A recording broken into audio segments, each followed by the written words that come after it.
دەنگدان مافێکی سروشتی هەر کەسێکەوە یەکێکە لە کۆڵەکانی دیموکراسی کە پێویستە هەمومان بەشدار بین.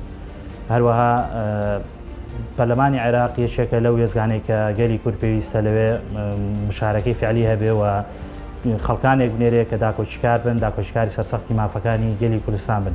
بڕیارم داوە ڕۆژی دەیدا بچمە سەر سندوقی دەنگدان دەنجی خۆم بەو کاندیدەی بدەم کە حزبەکەم بۆی دیاری کردم. هیوادارم هەموو وەرزشوانان هەموو گەنجان بچنە سەر سندوقی دەنگدان دەنگ بدەن. من وەک کچێک کە بۆ یەکەم جارم دەنگ دەدەم و زۆر خۆشحاڵم کە بەشداری دەنگدان دەکەم. دەنگ دەدەم بۆ لایەنانەی کە کار دەکەن بۆ گەلی کوردستان و بۆ ئافرەتانەی کە کار دەکەن و بۆ گەنجان. گرنگە ئەو کەسانە هەڵبژێرین کە نوێنەرایەتی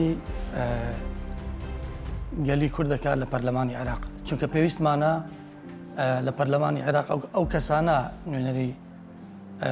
نوێنەری گەل بن کە شایستن، کە توانای ڕوبەڕووبوونەوە و توانای سەلماندنی مافە دەستوریەکانیان هەیە.